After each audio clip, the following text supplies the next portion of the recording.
अथ श्रीयोगवासिष्ठे उपशमप्रकरणे चतुर्विंशः सर्गः। वलिरुवाच केनोपायेन बलवान् स तात परिजीयते कोसावति महावीर्यः सर्वं प्रकथयाशु मे। विरोचन उवाच मन्त्रिणस्तस्य तनया नित्याजेयस्थितेरपि शृणु वच्मि सुसाध्यत्वं येनासौ परिजीयते। पुत्रयुक्त्या गृहीतोऽसौ क्षणादायाति वश्यताम् युक्तिं विना दहत्येष आशीविष इवोद्धतः। वालवल्लालयित्वैनं युक्त्या नियमयन्ति ये राजानं तं समालोक्य पदमासादयन्ति ते।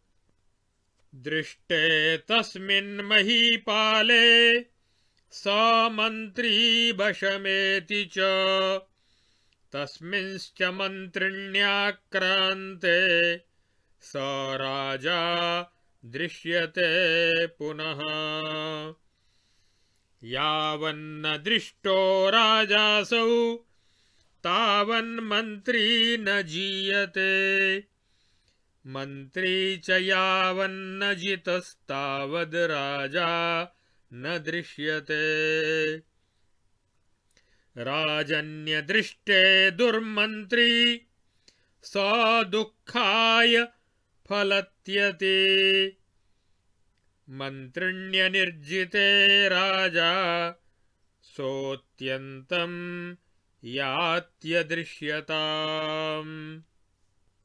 अभ्यासेनोभयं तस्मात् सममेव समारभेत् राजसन्दर्शनं तस्य मन्त्रिणश्च पराजयम्। पौरुषेण प्रयत्नेन स्वभ्यासेन शनैः शनैः द्वयं सम्पाद्य यत्नेन देशमाप्नोषि तं शुभम्। त्वमभ्यासे फलीभूते तं देशमभिगच्छसि यदि दैत्येन्द्र तद्भूयो मनागपि न शोचसि।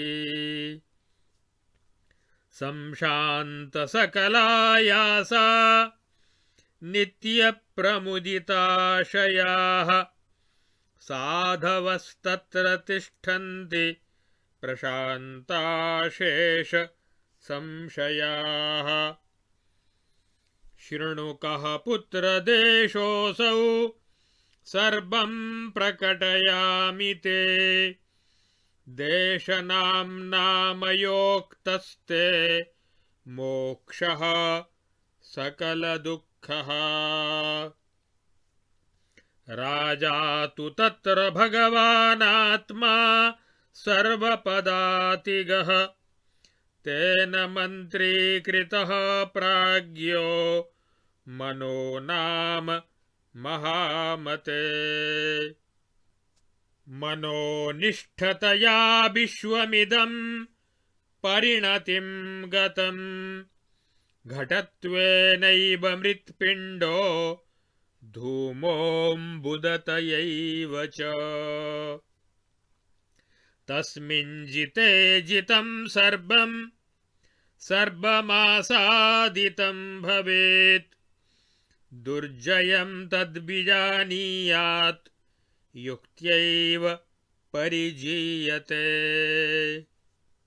बलिरुवाच या युक्तिर्भगवंस्तस्य चित्तस्याक्रमणे स्फुटम् तां मे कथय तत्तावद् यथा जेष्यामि दारुणम्।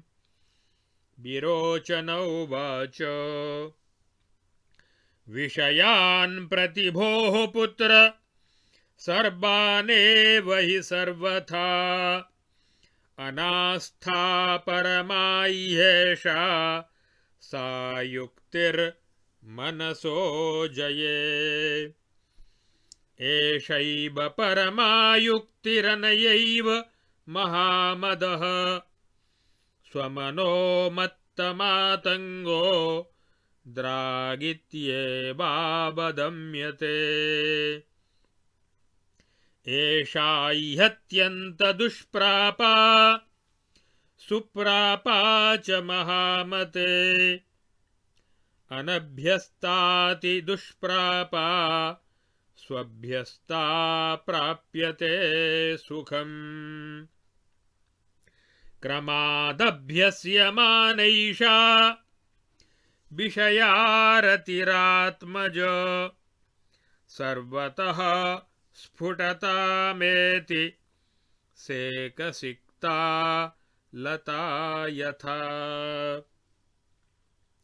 नासाद्यते ह्यनभ्यस्ता काङ्क्षतापि शठात्मना पुत्रशालिरिवाभ्युक्ता तस्मादेनां समाहर।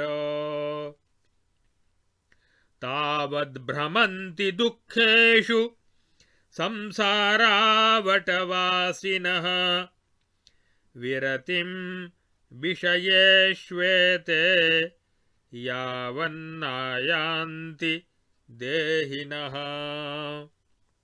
अभ्यासेन विना कश्चिन्नाप्नोति विषयारतिम् अप्यत्यन्तबलो देहि देशान्तरमिवागतिः। ध्येयत्यागमतोजस्रम् ध्यायता देहधारिणा भोगेश्वरतिरभ्यासाद् वृद्धिं नेयालता यथा।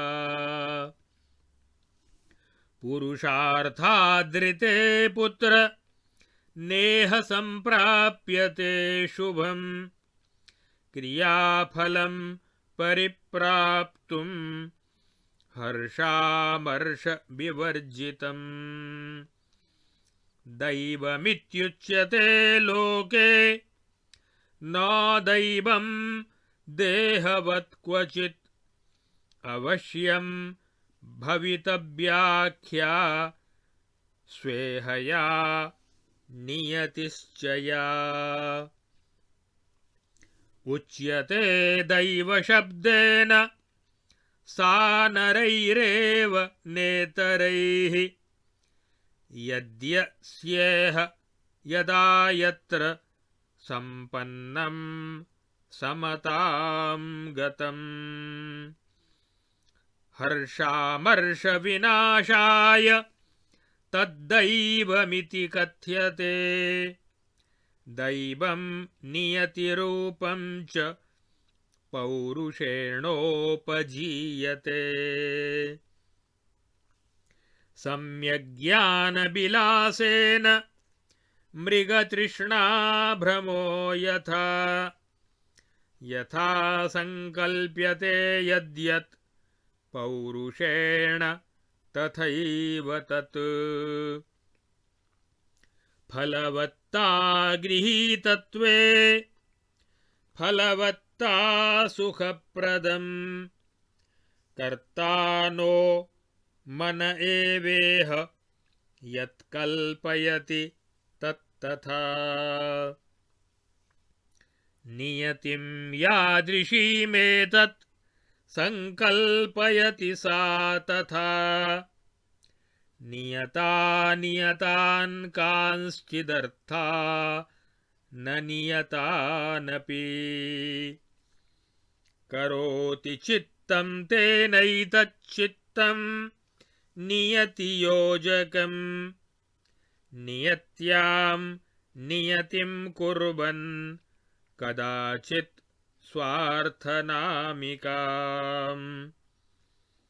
स्फुरत्यस्मिन् जगत्कोशे जीवो व्योम्नीव मारुतः नियत्या विहितं कुर्वन् कदाचिन्नियतिं चरः संज्ञार्थं रूढनियति शब्दः स्फुरति सानुवत् तस्माद्यावन्मनस्तावन्न दैवं नियतिर्न च मनस्यस्तङ्गते साधो यद्भवत्यस्तु तत्तथा जीवो हि पुरुषो जातः पौरुषेण स यद्यथा संकल्पयति लोकेऽस्मिंस्तत्तथा तस्य नान्यथा पुरुषार्थादृते पुत्र न किञ्चिदिह विद्यते परं पौरुषमाश्रित्य भोगेश्वरतिमाहरेत् न भोगेश्वरतिर्यावज्जायते भवनाशनी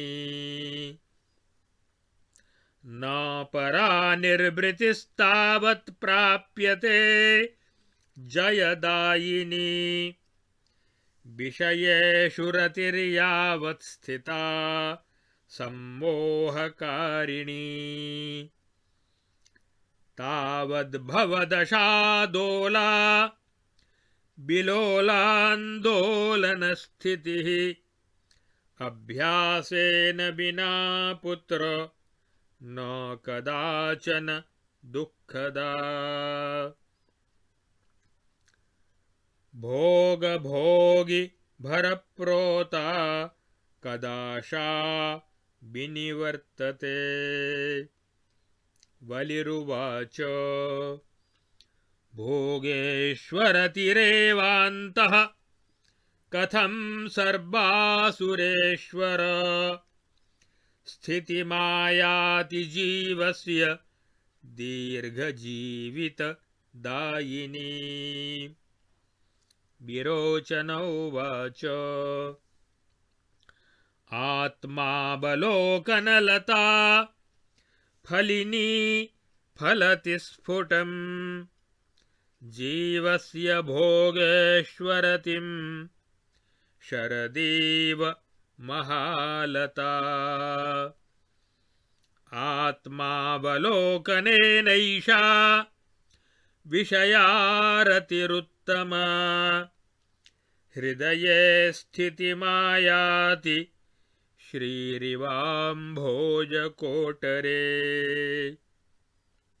तस्मात् प्रज्ञानिकाशेण विचारेणातिचारुणा देवमालोकयेद्भोगाद्रतिं चाबहरेत् समम् चित्तस्य भोगैर्द्वौ भागौ शास्त्रेणैकं प्रपूरयेत् गुरुशुश्रूषया चैकमभ्युत्पन्नस्य सत्क्रमे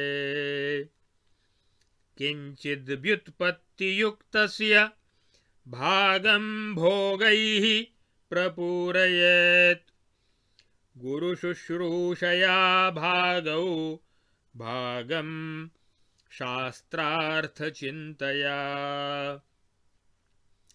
व्युत्पत्तिमनुयातस्य पूरयेच्चेतसोऽन्वहम् द्वौ भागौ शास्त्रवैराग्यैर्द्वौ ध्यान गुरुपूजया साधुतामागतो जीवो योग्यो ज्ञानकथाक्रमे निर्मलाकृतिरादत्ते पट उत्तमरञ्जनाम् शनैः शनैर्लालनीयं युक्तिभिः पावनोक्तिभिः शास्त्रार्थपरिणामेन पालयेच्चित्तबालकम् परे परिणतं ज्ञाने शिथिलीभूतदुर्ग्रहम् ज्योत्स्नाहीनस्फटिकवच्चेतः शीतं विराजते प्रज्ञया परया ऋज्व्या भोगानामीश्वरस्य च सममेवाथ देहस्य रूपमाश्वबलोकयेत् प्रज्ञा विचारवशतः सममेव सदा सुत आत्मावलोकनं तृष्णासन्त्यागं च समाहरेत् परदृष्टौ वितृष्णत्वं तृष्णाभावे च दृक्परा एते मिथः स्थिते दृष्टि तेजोदीपदशे यथा भोगपूगे गतास्वादे दृष्टे देवे परावरे परे ब्रह्मणि विश्रान्ति रनन्तोदेति शाश्वती विषयाकलितानन्दमनन्तोदेति निर्वृतिः न कदाचन जीवानामात्म विश्रवणादृते यज्ञदानतपस्तीर्थ सेवाभिर्जायते सुखम् न तपोभिर्न दानेन न तीर्थैरपि जायते भोगेषु विरतिर्जन्तोः स्वभावालोकनादृते कयाचिदपि नो युक्त्या बुद्धिरात्मावलोकने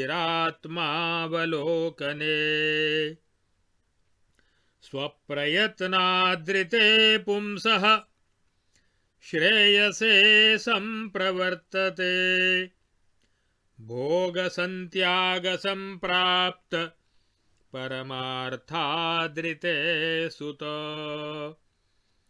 न ब्रह्मपदविश्रान्ति सुखमासाद्यते परम् आब्रह्मस्तम्भपर्यन्ते जगत्यस्मिन्न कुत्रचित् तद्वदाश्वस्यते भाते परमे कारणे यथा पौरुषं यत्नमाश्रित्य दैवं कृत्वा सुदूरतः भोगान् विगर्हयेत् प्राज्ञः श्रेयो द्वार दृढार्गलान् प्रौढायां भोगगर्हायां विचार उपजायते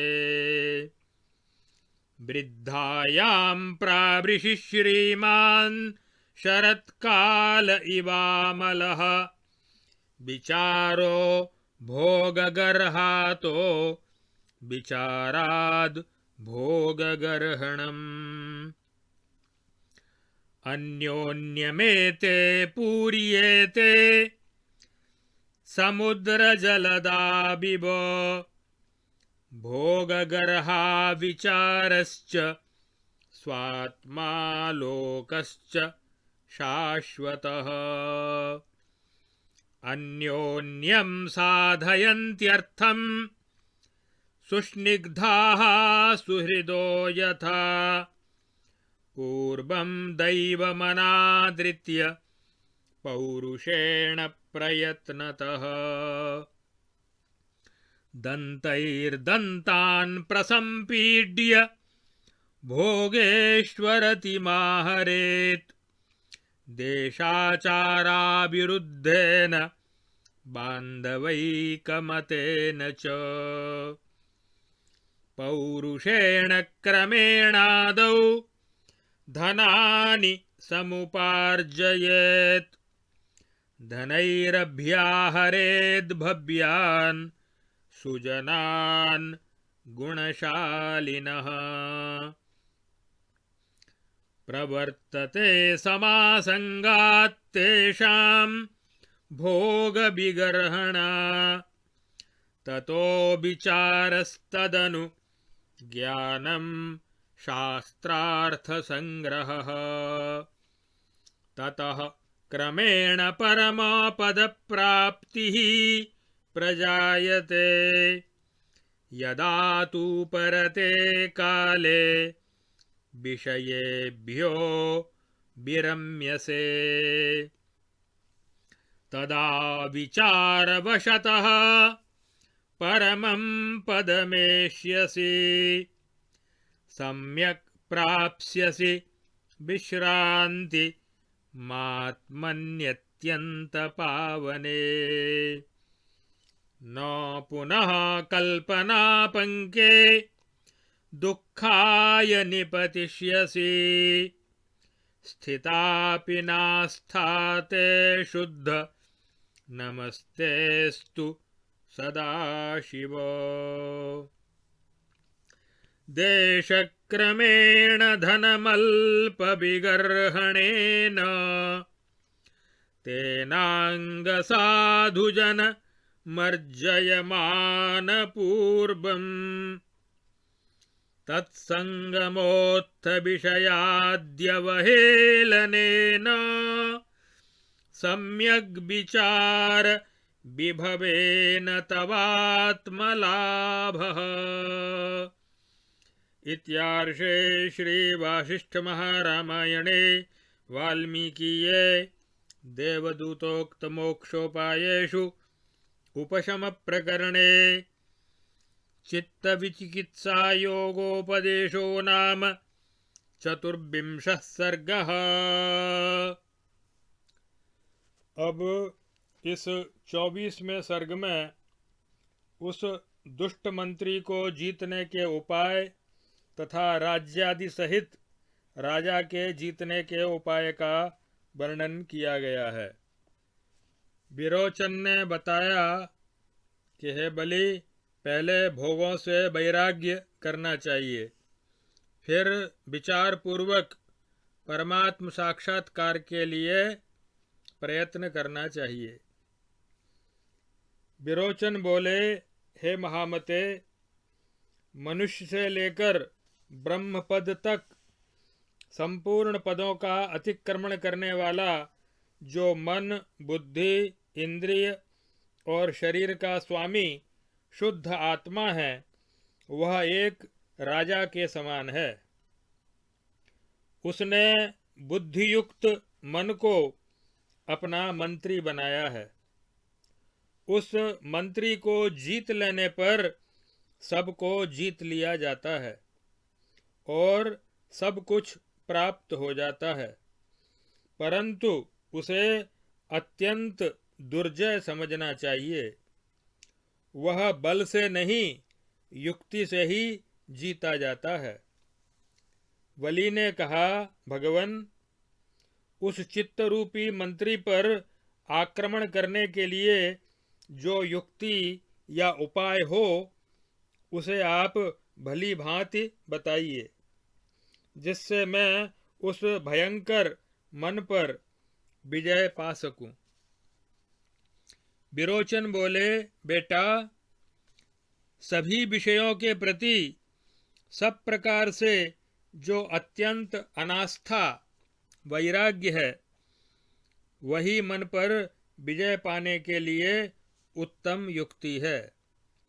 यह अनास्था ही वह उत्तम युक्ति है जिससे महान मदमत्त मन रूपी मातंग गजराज का शीघ्र ही दमन किया जा सकता है।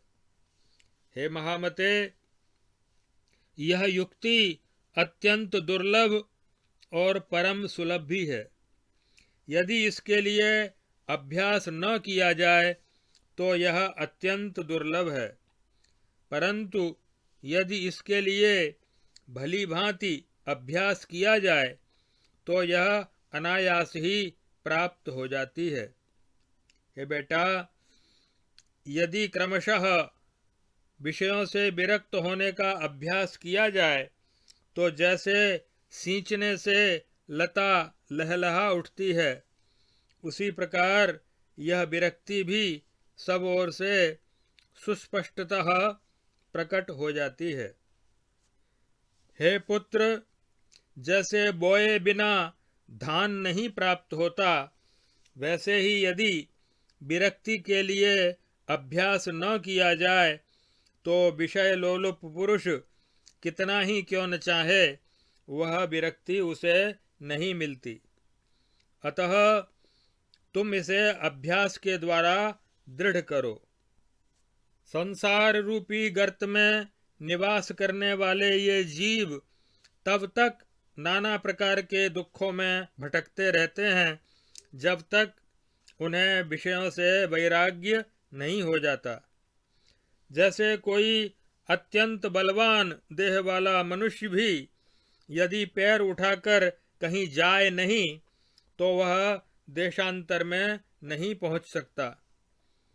उसी तरह कोई शारीरिक शक्ति से संपन्न पुरुष भी यदि अभ्यास न करे तो वह विषयों से वैराग्य नहीं प्राप्त कर सकता। इसलिए देहधारी मनुष्य को चाहिए कि वह जीवन मुक्ति के हेतुभूत पूर्व कथित ध्येय नामक वासना त्याग की अभिलाषा एवं चिंतन करते हुए भोगों की ओर से विरक्ति का अभ्यास पूर्वक विस्तार करे। ठीक वैसे ही जैसे सींचने आदि के द्वारा लगाई हुई बेल को बढ़ाया जाता है, उसी प्रकार है बेटा, हर्ष और अमर्ष से रहित शुभ कर्म फल को प्राप्त करने के लिए इस संसार में परम पुरुषार्थ के सिवाय दूसरा कोई साधन नहीं है। पुरुषार्थ से ही उसकी प्राप्ति होती है। संसार में दैव की चर्चा बहुत की जाती है, परंतु दैव कहीं देह धारण करके स्थित हो ऐसी बात नहीं है। अवश्य होने वाली जो भवितव्यता है, नियति के द्वारा मिलने वाला जो अपने ही शुभाशुभ कर्मों का फल है, उसी को यहाँ दैव अथवा प्रारब्ध नाम दिया गया है। प्रारब्ध भोग रूप जो दैव है, उसे परम पुरुषार्थ से ही जीता जाता है। जीवात्मा पुरुष शरीर धारण करके पुरुषार्थ से जिस पदार्थ का जैसे संकल्प करता है, इस लोक में वह पदार्थ उसे उसी रूप में प्राप्त होता है, दूसरे किसी रूप में नहीं।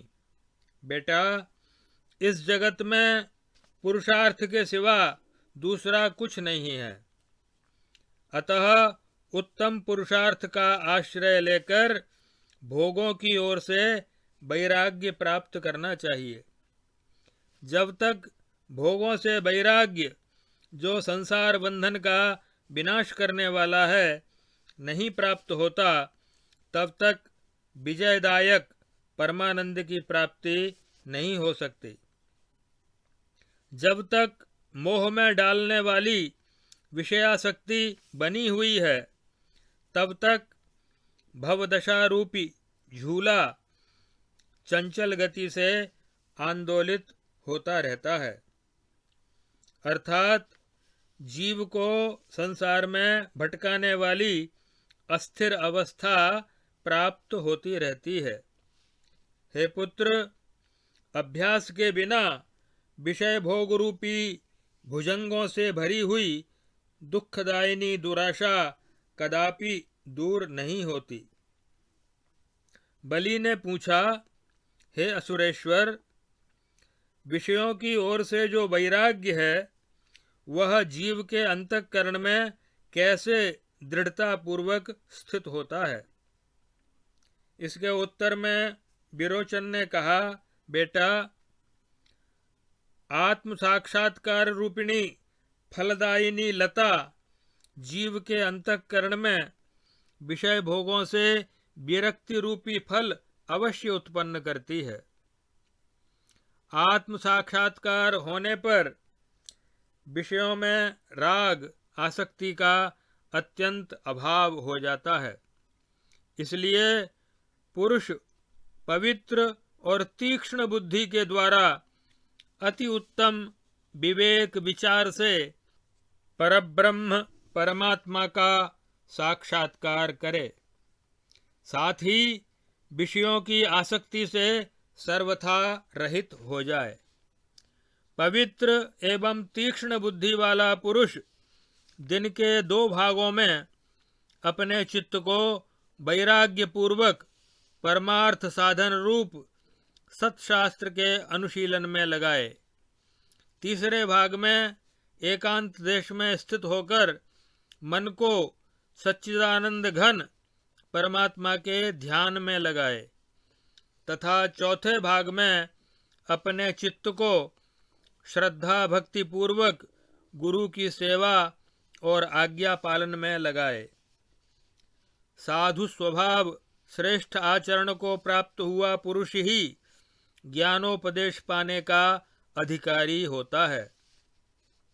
जैसे स्वच्छ वस्त्र ही उत्तम रंग को धारण करता है, उसी तरह सदाचारी पुरुष ही ज्ञानोपदेश को अपने हृदय में धारण करता है। यह चित्त एक बालक के समान है। इसे पवित्र वचनों, युक्तियों और शास्त्र के अनुशीलन से धीरे धीरे लाड़ प्यार के साथ रिझाकर वश में करना चाहिए। हे बेटा, शुद्ध और सूक्ष्म बुद्धि से तृष्णा आसक्ति का सर्वथा अभाव करते हुए ही सच्चिदानंद घन परमात्मा का चिंतन करना चाहिए, क्योंकि परमात्मा का साक्षात्कार होने पर तृष्णा एवं आसक्ति का सर्वथा अभाव हो जाता है और तृष्णा एवं आसक्ति का अभाव होने पर परमात्मा का साक्षात्कार होता है। इस तरह ये दोनों बातें एक दूसरे पर अवलंबित हैं। इसलिए दोनों साधनों को एक साथ करते रहना चाहिए। जब भोग समूहों में आसक्ति का अत्यंत अभाव हो जाता है तथा परावर स्वरूप सच्चिदानंद घन परमात्म देव का साक्षात्कार हो जाता है, तब जीव को कभी नष्ट न होने वाली सीमा रहित परम शांति प्राप्त हो जाती है। विषयों में ही आनंद मानकर उनका आस्वादन करने वाले मनुष्यों को तो इस जगत में कभी भी परमात्म तत्व के श्रवण बिना निस्सीम एवं निरतिशय आनंद की प्राप्ति नहीं होती। सकाम भाव से किए गए यज्ञ, दान, तप और तीर्थ सेवन से तो स्वर्ग आदि सुख ही प्राप्त होते हैं। आत्मा का यथार्थ ज्ञान हुए बिना उन तप, दान और तीर्थ सेवन रूप सकाम साधनों द्वारा जीव को कभी विषयों से वैराग्य नहीं होता। इसलिए बेटा, अपने परम पुरुषार्थ के बिना पुरुष की बुद्धि किसी भी युक्ति से कल्याण के हेतुभूत आत्मज्ञान में प्रवृत्त नहीं होती। भोगों के सर्वथा त्याग से प्राप्त होने वाले परम पुरुषार्थ के बिना परब्रह्म की, ब्रह्म पद की प्राप्ति रूप शांति एवं परमानंद की उपलब्धि नहीं होती। परम कारण रूप परमात्मा का यथार्थ बोध हो जाने पर मनुष्य को जैसी शांति प्राप्त होती है, वैसी ब्रह्मा से लेकर तृण पर्यंत इस संपूर्ण जगत में कहीं भी नहीं मिलती। बुद्धिमान मनुष्य परम पुरुषार्थ का आश्रय लेकर दैव प्रारब्ध को दूर से ही त्याग दे तथा कल्याण रूपी भवन के द्वार को दृढ़ता पूर्वक बंद रखने वाले अर्गला रूप जो भोग हैं उनसे घृणा करे, उनकी ओर से सर्वथा विरक्त हो जाए। भोगों के प्रति वैराग्य से परमात्म विषयक विचार उत्पन्न होता है और परमात्म विषयक विचार उदित होने पर भोगों की ओर से वैराग्य होने लगता है। जैसे समुद्र बादल को और बादल समुद्र को भरते हैं, उसी तरह ये दोनों साधन एक दूसरे के पूरक हैं। जैसे परस्पर अत्यंत स्नेह रखने वाले सुहृद एक दूसरे के मनोरथ को सिद्ध करते हैं, उसी प्रकार भोगों से वैराग्य और परमात्म विषयक विचार और नित्य आत्मदर्शन, ये तीनों एक दूसरे को पुष्ट करते हैं। इसलिए मनुष्य को चाहिए कि पहले देशाचार और सदाचार के अनुकूल तथा बंधु बांधवों की संपत्ति के अनुरूप न्याययुक्त पुरुषार्थ द्वारा क्रमशः धन का उपार्जन करे। उस धन के द्वारा कुलीन और गुणशाली सज्जनों को अपनाए, उनकी सेवा करके उन्हें अपने अनुकूल बनाए। उन सत्पुरुषों का संग करने से भोगों की ओर से विरक्ति होने लगती है। तदनंतर विवेक पूर्वक विचार का उदय होता है। तत्पश्चात शास्त्रों के यथार्थ अर्थ का अनुभव होता है। उसके बाद क्रमशः परम पद स्वरूप परमात्मा की प्राप्ति होती है। इस प्रकार महर्षि वाल्मीकि प्रणीत वासिष्ठ महारामायण के देवदूतोक्त मोक्षोपायों में उपशम प्रकरण में चित्त विचिकित्सा योग नाम वाला यह 24वां सर्ग पूरा हुआ।